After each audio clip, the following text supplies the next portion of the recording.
Welcome to the Aledo Bearcats Coaches Show podcast, a presentation of Real Country 92.1 Hank FM. Live from Boo Rays in New Orleans and Hudson Oaks, the Aledo Bearcats Coaches Show podcast is brought to you by H5 Sports Barn in Aledo and Hiley Mazda of Fort Worth. And now, here's the voice of the Bearcats, Kevin Lonnquist. Caleb Pope in the backfield. This is going to be a quarterback keep behind Pope.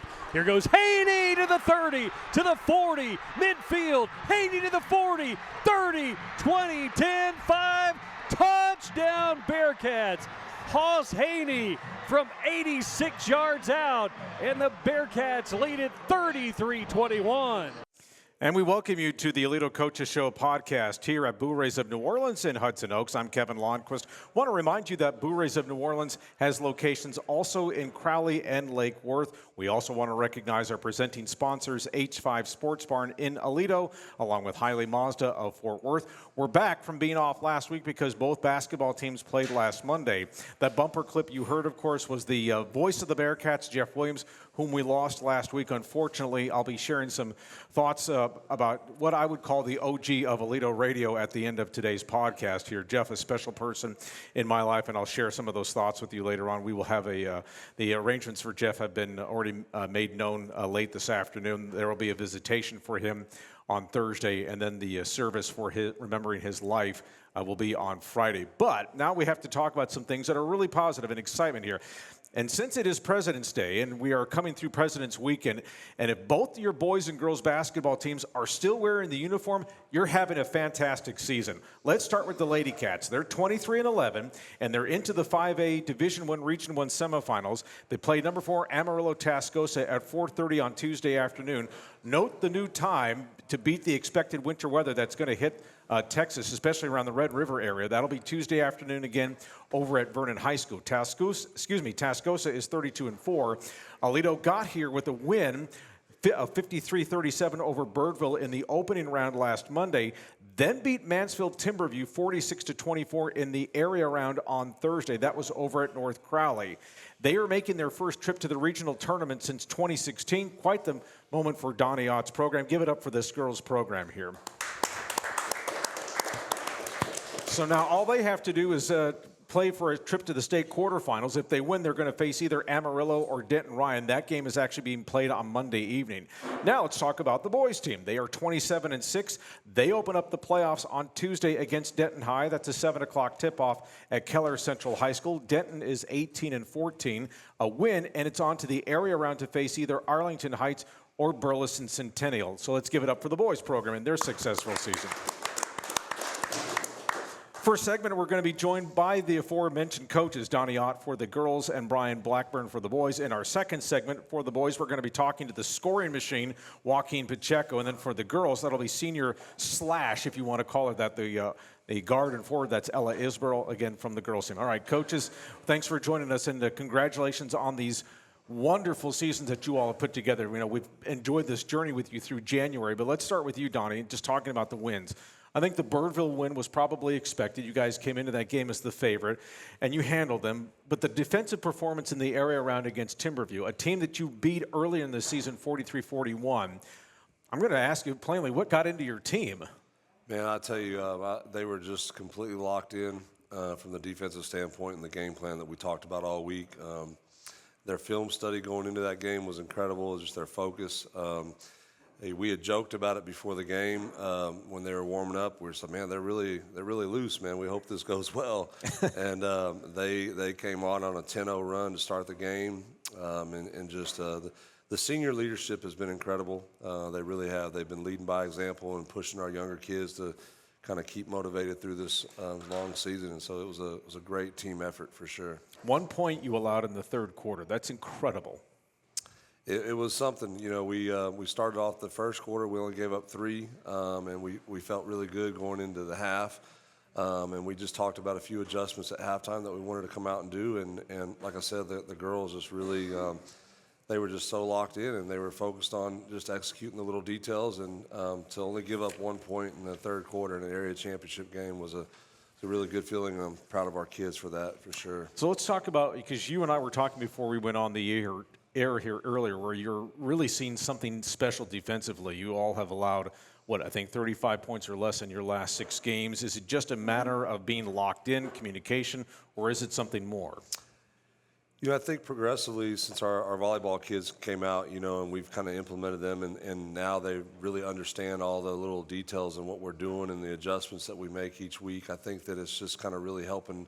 And then the buy-in, with girls, I've coached boys and girls, and I think with girls there's something to say about the power of buy-in, like when they really believe in something.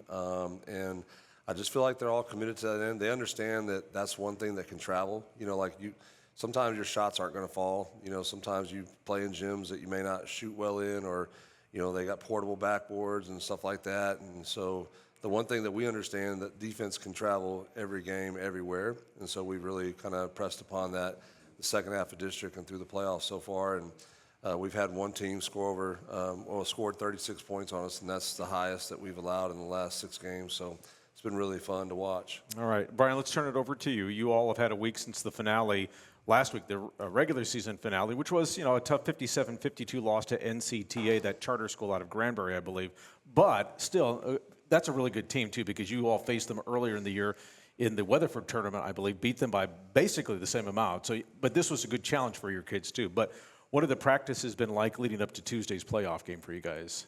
Yeah, I think the biggest thing about our practices, we just wanted to stay sharp. And so we had some guys with the flu, and so they were kind of in and out, and we just wanted to stay sharp. So we shortened up our practice times a little bit, still scrimmaged some, but once we realized that we were going to be playing Denton High, and after their game was over and we kind of got the playoff set, then we could really dive in as coaches with game planning for Denton. And so after kind of our first 2 practices, everything else has been just, how are we going to attack Denton High tomorrow? And so a lot of game planning. We've had a scout team that's done a great job getting our guys ready. And then, honestly, I can't speak for the guys, but I think we're just ready to play. Like, a week without a game is a long time.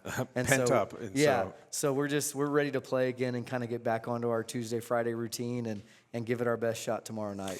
For the folks that are here at Blue Rays of New Orleans, if you look over your shoulder to this group of young men over here, that's the boys basketball team, making history this year, the first ever district championship in the annals of Aledo High School. Let's give them a big hand for that.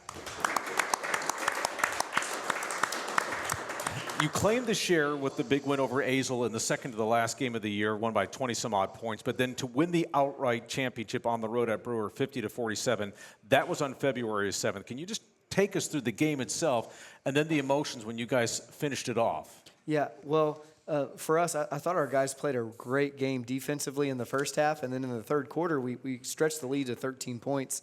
And it kind of looked like we were going to run away with it. And then, kind of some foul calls. They hit a couple shots, and so it was a closer game there at the end. But, our guys were so excited. I was so proud of them. I think first time that we could find that we've gone to Brewer and won a game. Mm-hmm. And to do it in the fashion that we did it, I was extremely proud of how our guys conducted themselves. And then also to just see them with that trophy at the end of the game was, it makes all the tough practices starting in June, and then all the defensive boot camp starting in October, all of those things, I think it makes it worth it. Whenever you see the guys, kind of connected and excited for getting a prize there at the end of district play. So tell me about the significance of this. Now that it's finally secured, because we've talked so much at length about it in your grasp, and then to finally get it, how do you think that changes just the overall specter and the image of this program? Well, the first thing, you get a little bit more exposure. So I think there's more people wanting to talk to the guys in regards to the media. There's, the guys are getting some, a little bit more, I guess, social media content. Right. The newspaper wrote an article and all that type of stuff, which is great. But, we still have unfinished business, and these guys don't want the season to end tomorrow. And so, it's one thing that we can chalk up and look back at maybe in the middle of March, but right now we're just kind of marching forward each day and excited to play tomorrow night. Now, getting back to the girls, Donny, your team's hot. They've won 7 straight here, so if people didn't know that, they really have been cooking here lately. What about this ride and what it's been like?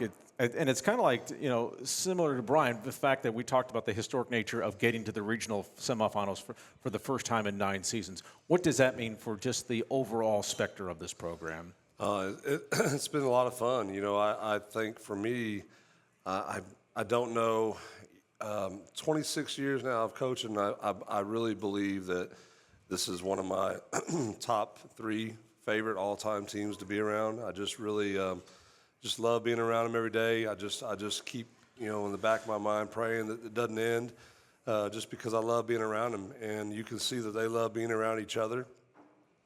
Saturday, we talked about this. What's crazy is like Saturday practices for us at the beginning of the year were like a pain in the butt because it was like pulling teeth to get them up here and get them energized to practice. And it was just, they always looked tired and groggy. And then this past Saturday, we had the absolute best Saturday practice that we've ever had. They were so excited to be up there. The energy was high. So it just is really cool to see their progression, just to see how they've bought into every little thing that we've tried to throw at them. And it's just been a fun ride. And I just hope that we can, get 3 more games so we can go down to San Antonio and play, down there for it all. And when you say about them taking it on and buying in, you mentioned that a few moments ago too. It's kind of like being a sponge absorbing everything on that. Yeah, and for me too. I mean, I'm absorbing it too. I mean, I'm loving listening to some of their stories and just hearing them, just be kids. And I've learned a lot about them. I've learned a lot about each kid, and I've learned a lot about the senior class, and it's just been fun. It really has. And so I'm glad that these seniors are able to pave such an important piece to this historical significance of this program. And I just think that it's going to continue to lead to further success. All right, so let's talk turkey here against Tascosa. The drive up to Highway 287 up there. The Rebels are always a power. They haven't played in too many close games this year. Of course, they're 32-4. But I did find this number interesting.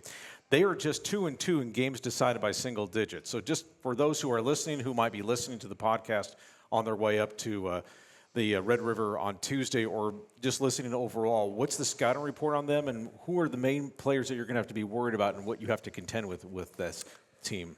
It starts with their inside game. I mean, they really got a great duo inside. They run a lot of high-low stuff. I mean, they got a big 6'1" girl inside. She's super athletic, and she's big. So she'll match up well with Kinley inside. And, they got another kind of guard forward, very similar to Ella, who's going to come on in a little while today, and T. And so those two, I think, form a really good 1-2 punch for them, and they've got a really nice guard outside that keeps them steady. But we've played better teams like we have. I think our schedule and what we've done this year with our schedule, going to Friendship Tournament where we actually saw Tascosa up there, going to the Duncanville Tournament and playing, the powerhouses that we played there. I think it doesn't faze me. I'm not going into this game thinking, oh my God, this team is incredible, we can't beat them. I'm going into this game tomorrow feeling like we're the best team that's going to be on the floor tomorrow, and I have that confidence in our kids, and so I just hope that they believe the same, and I think we can get this win tomorrow. All right, Brian, same thing for you facing Denton High. You were expecting to face them too when we were talking leading up to this game, but what's the challenge that the Broncos bring? Well, they're really athletic. They have a really good post player who's going to end up being a Division I player, probably playing in the Big 12. He's already verbally committed to Oklahoma State. So, he's a player that we have a lot of attention on. And so we feel like if we can stop their inside game, and then they're a really good offensive rebounding team, and they're athletic. And so, the game for us, we feel like defensively is going to be won on the defensive glass. And so if we can keep them off the defensive glass, they're going to really crash the boards hard, and we can get those rebounds and run in transition, which is what we like to do. That's where we're going to have a big advantage. We feel like our guards are better than their guards, and our depth, they're a deep team, but our depth is comparable, and so we're going to try to use some of those things that we've done all year to give ourselves the best chance to win. And so I think for us, it's going to be like stopping the inside game and then making sure we're doing a great job on the glass. And so if we do those things, and we've been practicing great on those things, then that gives us a great chance to be successful tomorrow. Okay, so I want to ask you all about this, because it's one thing to play games in November and December, and then, of course, your district games, which have a little bit more emphasis on it because you're trying to fight for a district championship or make the playoffs, one of the two out of that. But then we get to the postseason. Is there such a thing as this kind of game being totally different than what you all experienced as coaches and as players between November and early February? And I'll start with you on this, Donny. Surely the kids understand that they don't get another try, after Tuesday. Or those games they play at this point, they understand you don't get like a second crack at like in those games in December and January. You understand if you are not successful, you get to see that team again. And so I think there's a little different mindset knowing that the sense of urgency has to be, at its highest peak. But for me, what I try to tell the kids is just never get too high, never get too low. Just stay in the moment and just understand it's a game. Like it's something that we've done every day. It's 32 minutes. The kids know that. And we've practiced all the possible scenarios. I mean, today we did special situations where, we put a time and a score on the clock and had them execute in those situations. So, at the end of the day, it's a game, and we just got to go out there and line up and play it. And we always talk about it, as long as we give our best effort, we're okay with whatever the result is. We just want to make sure we give our best effort and be proud of that effort when the day is over. All right, same. What about for you, Brian? Well, our approach has been a little bit different because, we've had this district championship hanging over our heads for however many weeks. And so we actually talked about the Azle game and the Brewer game being playoff games. Mm-hmm. And so we were just preparing for those two games just like we would playoff games. And then the NCTA game was more of a practice against another team. Mm-hmm. And so our mindset, we've already played two playoff games. We played at Brewer, which is, for anybody that was there, was a playoff environment. Right. And so to go in a hostile environment and win a playoff game, in our minds, that should give our guys some confidence. And so we're in a district that we can go on the road and there's going to be good environments, and we've played some big games at home as well. And so that kind of gives you that playoff feel. Mm-hmm. And so I don't think anything is uncommon now in regards to playoffs, except for, like he said, it's just a, win or go home type mentality. But as far as being in that environment, I think both of our teams have been able to play in some really, high octane, great environment type games that prepare you for playoffs. Okay, and so you kind of touched on this a few moments ago, Donny, finally, as we talk about just learning to manage the emotions of your team. Is it easier?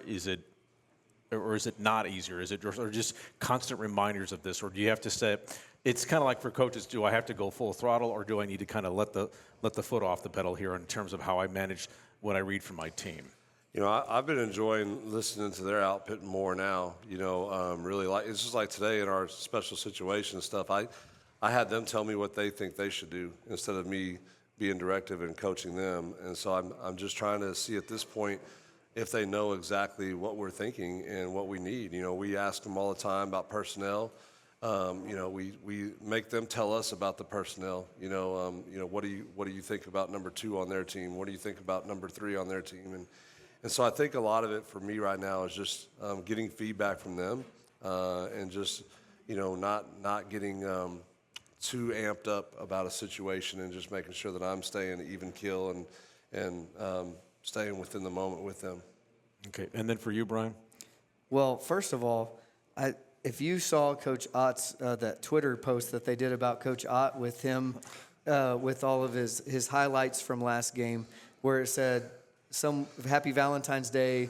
Find someone you love as much as Coach Ott loves coaching basketball," and how energetic and excited he is. He's pumping the gas full pedal, man. He's full pedal. So he was underselling it then, right? Okay, got it. But in practice, I know what he's saying in practice. No, I think, as a coach, right now the games are all an expression of all the hard work that you've done all season.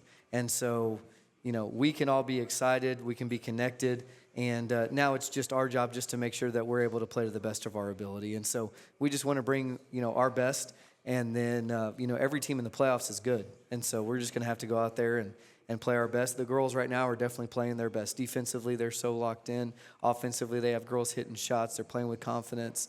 And so we hope that we can carry over what we've done in practice and do the same thing. All right, a reminder that these big Tuesday night for Aledo basketball, both of the boys and girls side.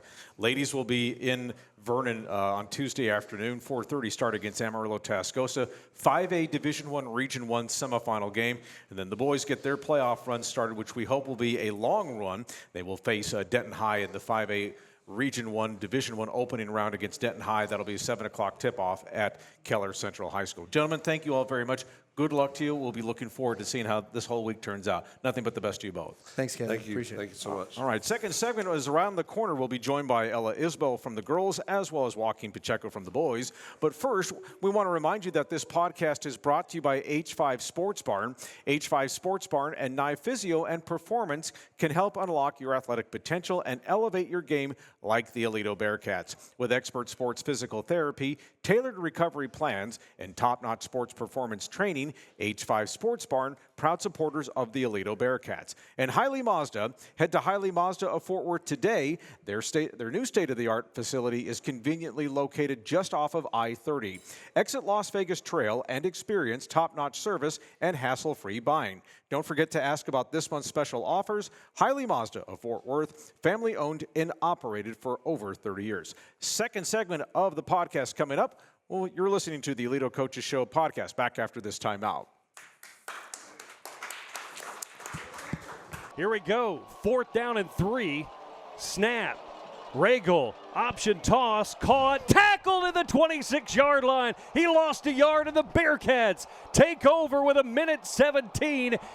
All right, that was the great Jeff Williams. I want to tell you, too, about those two clips that we just played, and we'll have a lot more at the end of the podcast on Jeff. That first call was in that epic game up in 2022 when Aledo won at Denton Ryan 34-21. That was a game where that you heard the call where Haas Haney went 80-some-odd yards to put on this game-sealing touchdown. Then the call just a few moments ago was Jeff making the call for the Bearcats getting a 4th down stop late in their regional semifinal game against Midlothian. In Midlothian, the Bearcats went on to win the state championship. Again, we're very saddened by the loss of Jeff Williams, and again, I'll be speaking about him here in just a few moments. We want to also let you know, too, on a couple of notes for Aledo football, that linebacker Ben McElree has committed to the University of Mary Hardin Baylor down in Belton. And also, if you didn't hear, which if you're in Aledo, you probably heard this long ago, but quarterback Gavin Beard has transferred to All Saints School over in Fort Worth. So now the Bearcats are going to have a new starting quarterback for the 2025 season. That's going to be either between junior-to-be Nash McElree, who was the backup last year, and senior-to-be Lincoln Tubbs. And Lincoln saw a lot of time as a receiver last year. They also ran a lot of Wildcat with Lincoln. So both these guys have varsity experience. Okay, so here we are joined by Joaquin Pacheco as well as Isbell. First of all, congratulations to you both on making the playoffs. And let's start with you, Ella, because you've already played 2 games. Getting pretty easy to win all these games, or how's it been these first 2 games for you all? Yes, sir. It was, pretty easy. Won by double digits both times. But I would say Birdville was definitely one that we knew that we were going to win. But for when we played Timberview, for us, especially a lot of the returners, it was kind of payback for last year. Right. Because we saw them second round, and they knocked us out last year. So it was kind of cool to come in and beat them by double digits this year. Okay, and then for you, Joaquin, again, congratulations for this program winning the first ever district title in school history. Just talk about what this season has been like to finally break this glass ceiling, if you will, and get through and produce the first ever for Aledo basketball. It's just been awesome. This is something that we've been waiting to do. We've been trying to do forever, and this was everybody's goal at the beginning of the season. Okay, so let's talk a little bit about let's get back to you, Ella, just about as far as where this team is going and just defensively, because you heard me talk to Coach Ott about what you all have been doing defensively. Since you're in the middle of all this on the defensive end, what's been the key? What have you seen that's been so helpful for you guys because you have allowed one, maybe 2 teams in this 7-game winning streak to surpass 35 points, but no one's gotten above 40. I would say the key, there's really 2 of them, is just our communication on the court. We've been really working together these past couple weeks to really come together as a team and talking on defense and really studying film and knowing who's going to be their best player and who we need to make sure and which players we can help off of and which players to make sure and play really good defense on because they like to drive or they like to shoot. And that's one thing that Coach Ott always impresses upon us is defense travels. It doesn't matter what gym you are in, but defense will always travel. Okay.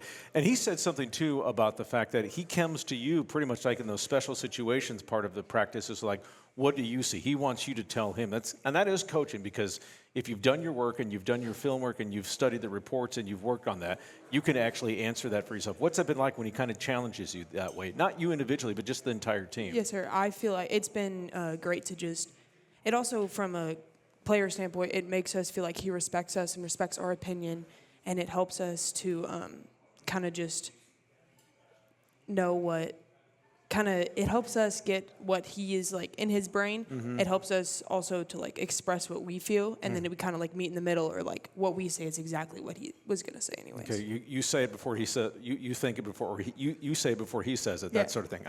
I can't say it, but you know what I meant. Anyway, so for, Joaquin, for you, as far as just the journey that this team took toward winning a district title, how was this team handled it? I mean, just navigating through it, because I'm sure there was probably some pressure because never been done before, and you probably heard it too, like you could quote it in your sleep, that sort of thing. But in terms of just finally getting over that hill, what was it like just dealing with it game after game as it was getting closer and as it was becoming a possibility, and then it became a reality at Brewer a couple weeks ago?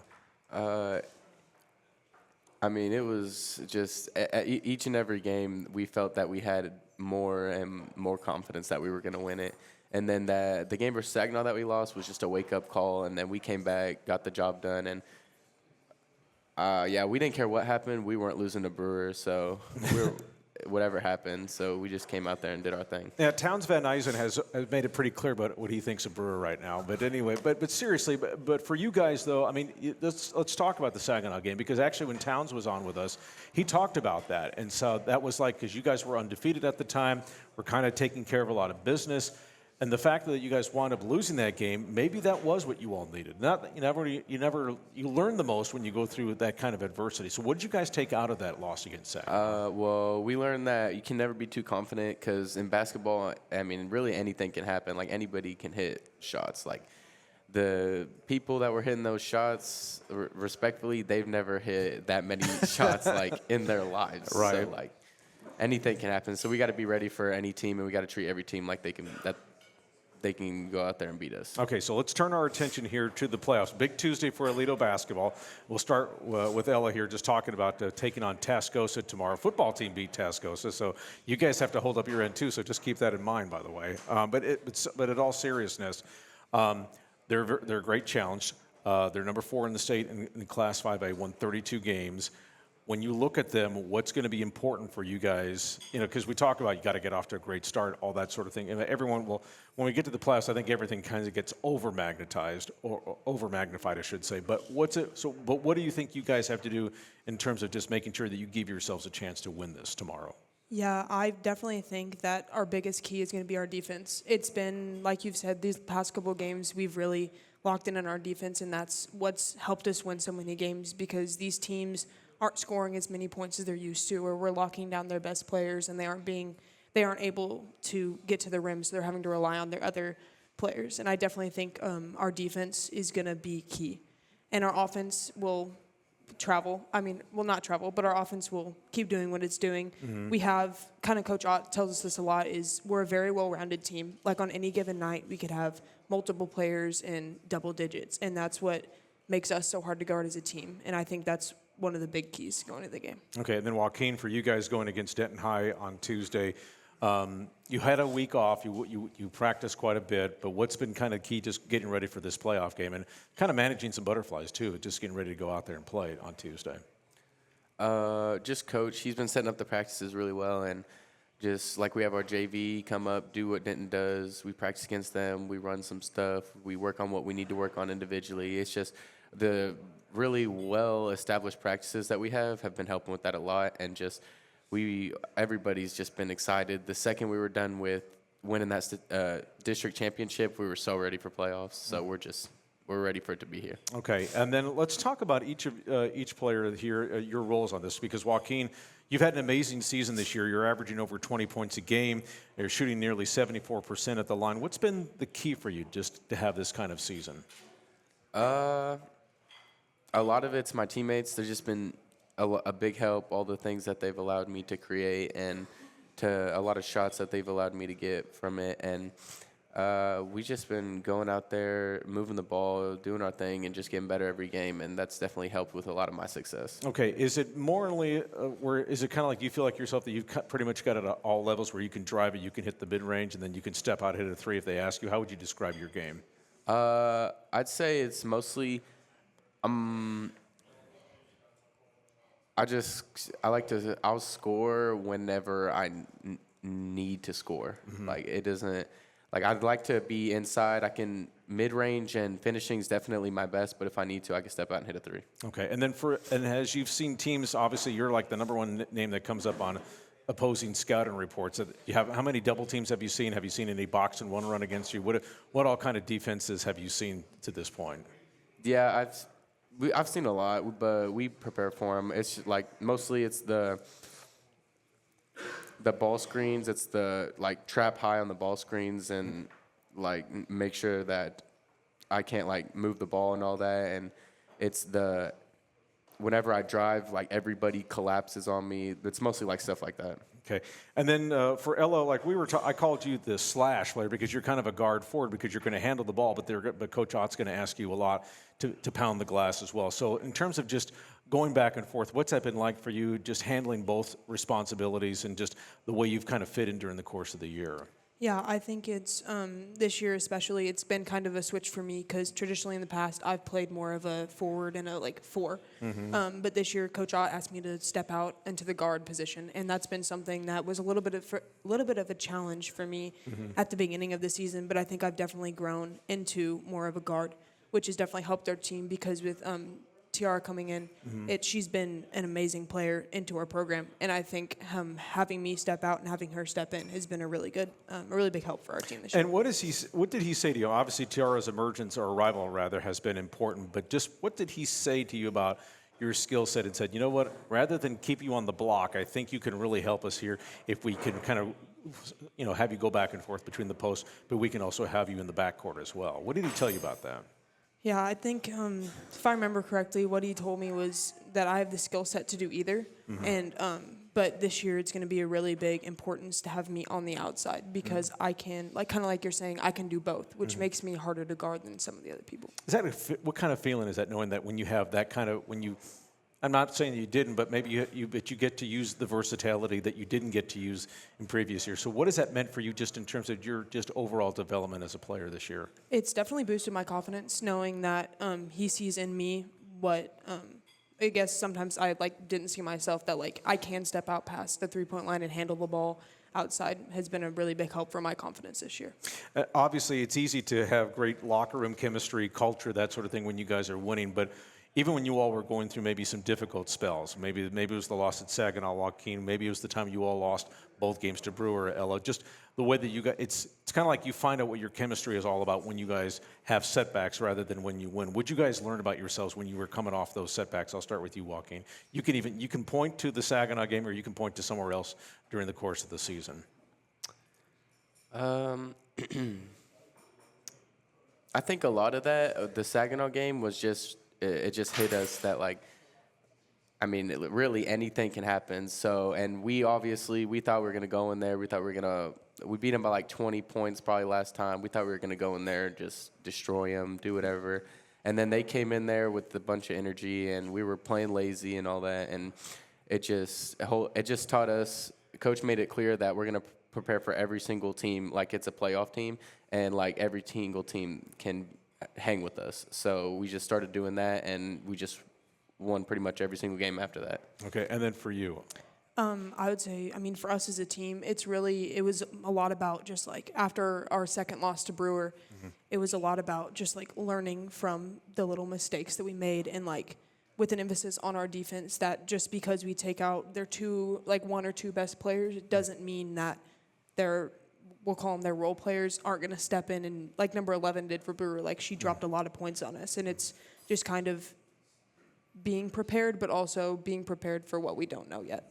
And finally, for both of you, just in terms of just the type of basketball that we're playing, I asked this of both coaches in the first segment about just different kind of basketball than what you've played between November and early February. What's it like going through a game like this? I know obviously you guys will play on Tuesday, so you'll get it for the first time. For you, Ella, this will be your third game to be that one-game season type of mentality. So what's been kind of like the eagerness, excitement, but make sure that you don't get too, if you will, panicky or anything like that, or just let your thoughts run away from you, whatever. I'll start with you on this, Joaquin, about just learning to trying to compartmentalize it as best you can. We're just trying to prepare. We're just trying to make the most of it, playoffs, because I remember going home last year and it's not fun. So we're just going out there. We're trying to win. We're not trying to do anything else but win. Just like we were at Brewer, we have that same mentality going into playoffs. It doesn't matter who we're playing. We're trying to win. Okay, and then for you, Ella? Yeah, I would say that for us, it's mostly knowing, like, that, as you said, like, each game could be our last. And one really cool thing is we've been hitting our peak right now, right when we should be. We're hitting our peak right going into the playoffs. And we, as a team, we're super close as a team, and we kind of depend on each other. So if, like, one of us is, like, in our head or something like that, basically everybody on the team will, like, lift them up. And that's been one thing that has been really helpful to keep us going whenever we get down in games. So the goal isn't to just play on Tuesday. The goal is to keep playing and playing either on Thursday or Friday. We're all in agreement with that, correct? Yes, sir. All right, well, then go get it done, all right? So congratulations to both of you. This is Ella Isbell to my left, and then to my far left is Joaquin Pacheco. Let's give it up for these two young folks here. And just a reminder that this podcast is brought to you by H5 Sports Barn and Hiley Mazda. Well, as I said, I wanted to mention to you that I wanted to share a couple thoughts with you with losing one of our colleagues here, Jeff Williams. We lost him last Wednesday, February 12th. It was an unexpected loss. Jeff was 61 years old, and he was the voice of the Bearcats from 2000 to 2022. He did not do the 2005 season because he was doing Highland Park at the time, but he called 10 state championships for the Bearcats, including his last in 2022. And as many of you might know, Jeff was also a big voice for TCU Athletics. He called parts of the Horned Frog games and all sports for a better part 4 decades. He called everything. His primary roles was that he was the sideline reporter for football through 2012. He was also the women's basketball play-by-play voice through the 2022-2023 season. In fact, when he stepped down as that voice there, they had a great send-off ceremony, retirement ceremony for him. They gave him shoes, everything else under the sun. It was really kind of a great scene. He was a pro's pro. He was very prepared. He was very detailed-oriented. And if you saw a spotter board that he put together that we had to work of, it spoke to that detail and it spoke to that professionalism. I first met Jeff back in 2006 for the season opener. I served as his sideline reporter and his halftime show host, worked with him for 17 seasons. Our first game was at Brewer in its old stadium. And for whatever reason, everything clicked. But it was not only with me. There was a chemistry between Jeff, myself, our statistician, the Deacon, and our first analyst, John Hampton. We were together for 14 seasons. That's a long time in high school broadcast. And I called it our football fall family because even as it's changed over the years between Rob Best, to our new analyst, Kyle Hicks, and when Mercedes Meyer became our steady extra as the sidelines, it was important because that's what it was. We were a family. That was the secret sauce. In total, the Deacon, Jeff, and I were together for those 17 seasons. Deacon and Jeff were together for 22 seasons. Jeff set a standard that challenged all of us to be our best, and I think that's why many of the high school broadcasters who listened to us and fans of Texas high school football listened even when they weren't even Aledo fans. It was a college type of broadcast. Jeff trusted us to do our jobs. Few instructions were given, just reminders or tweaks.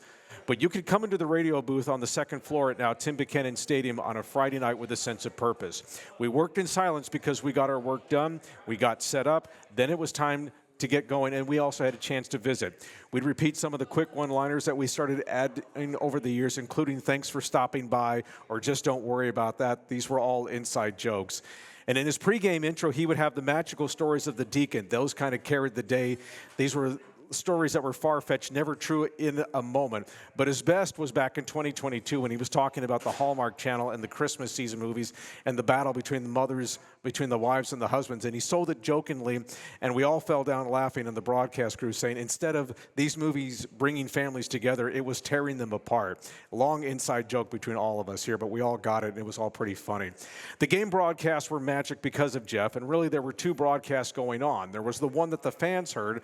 There was the one, too, with the five of us talking to each other, and he just treated it as white noise as that was going on. Still, we just filled in the highlights. All of these highlights that you heard in the first two segments of the podcast and what you will hear when we close revealed Jeff's timing and meeting the moment.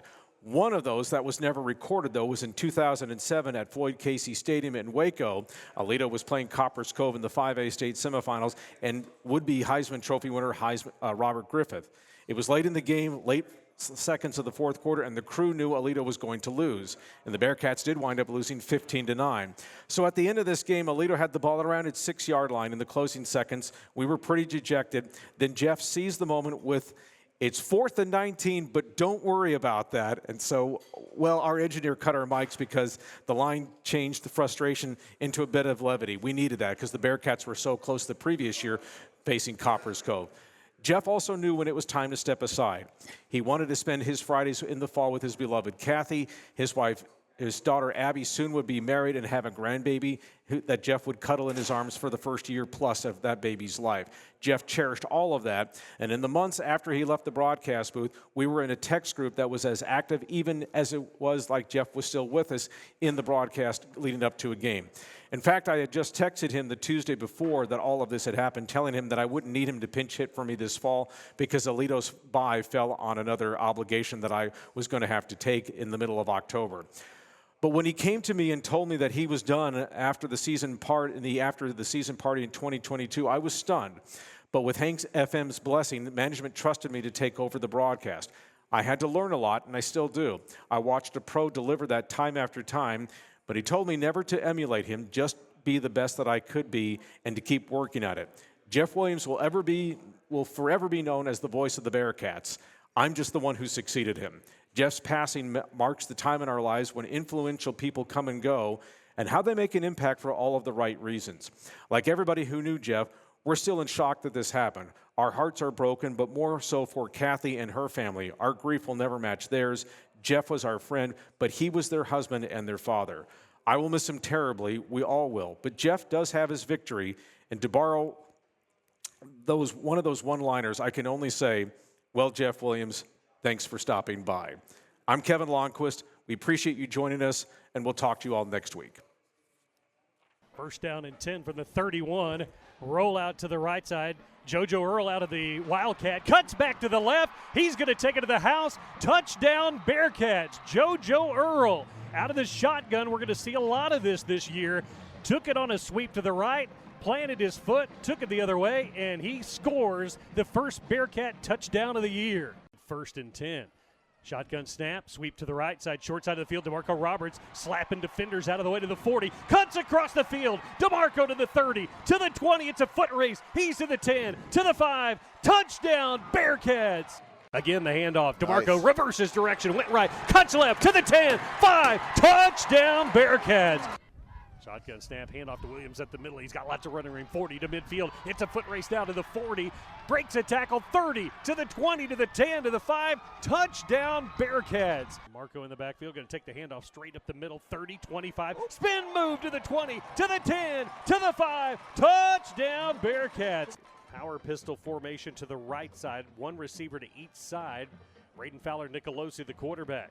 Play fake, looking to throw. He's got JoJo Earl on the post route, and he makes the catch at the 30, to the 20, to the 10, to the 5. Touchdown, Bearcats. Punt time.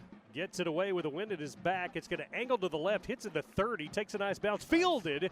Return to the 25-30, 35-40. JoJo up the right sideline to the 40. He's got a blocker out front to the 30. Cuts to the 20, to the 10, 5. Touchdown, Bearcats.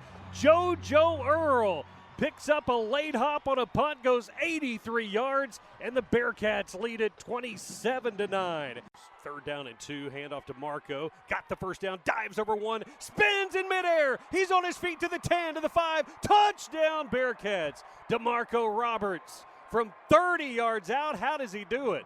You know, but by doing that, they've given Aledo a chance to set a return. There's no value. They blocked it. Blocked! Caught in the middle, in the air, to the 50, to the 40, to the 30.